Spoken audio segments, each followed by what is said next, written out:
Core exercises tend to come in and out of fashion, but I think by now we all realise that actually it's a very important part of training. It doesn't just make you more efficient, but it helps with injury prevention, especially if you're training for triathlons. So it's a good idea to strengthen this area before a problem occurs. But if you're anything like me, it's one of those exercises that often comes to the bottom of the list when you're trying to balance 3 sports and everyday life. So to get you started, I've chosen 5 of my favourite core exercises. Side plank rotation. So the first part of this is important to get a really good solid side plank. So I'm going to use my forearm and elbow and lie that on the mat at 90 degrees to my body. And then I'm going to lift my hips up. So the only points of contact will be my forearm and my feet. Can either have one foot in front of the other like so, or I personally prefer it with one foot on top of the other like this. Now you should be completely at 90 degrees to the ground, so facing a wall if you were looking at one. From here, this is where the rotation part starts. So with your upper arm, in my case my left, I'm going to touch through behind my elbow, touch the ground, reach up to the sky. Follow your hand as well, so you rotate your head and it just puts a little bit more challenge on the rotation. Back down, all the way up. First time, just try and do 5 of these. Concentrate on doing them really well rather than lots of them. And then obviously you're going to rest and swap to the other side. And I want you to try and manage 3 sets for the first time.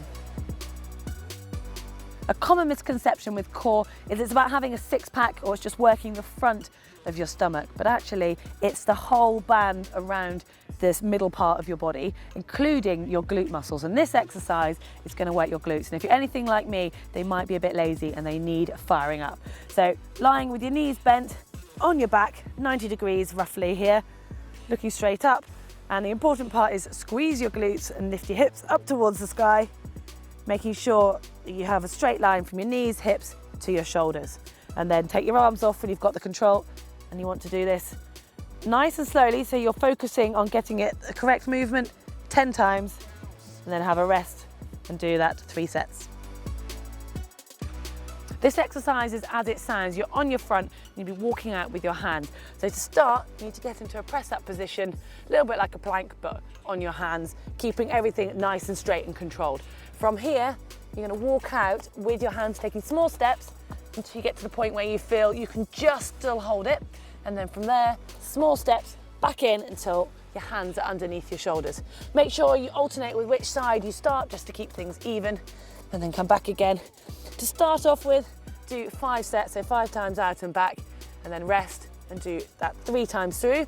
If you start getting tired or you're losing your form or you're wiggling around too much, then you can just drop onto your knees, and it's still challenging. You can probably find you can go a little bit further, so you're still working that core. Well, this exercise is, again, pretty much what it says on the tin. You're trying to make your body into a V shape. So you're going to lift your feet up and you tilt your upper body back slightly, but you want to try and still keep nice and tight here and not cheat with your shoulders. So I don't want to see any round like this. It's keeping your shoulders nice and open, but you can use your hands just to help counterbalance and think you're trying to make a nice, clean V shape.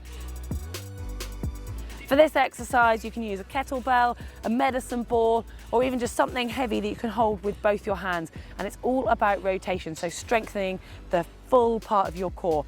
So from here, pick up whatever it is you're going to use, in my case, the kettlebell, roll back, and you're basically trying to be in a slightly crunched position. So you can see my head and shoulders are off the ground, my feet are off the ground. From here, I'm going to rotate, touch the ground on my left, lift it up, rotate to the other side.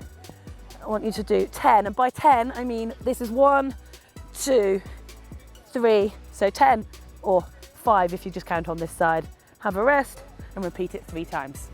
Core exercises are often a silent part of triathlon training. You don't necessarily have to get hot and sweaty, but having a strong core not only makes you more efficient in all 3 sports, it'll also help prevent you getting injured. If you've enjoyed this, give it a thumbs up, and to subscribe to GTN, just click on the globe.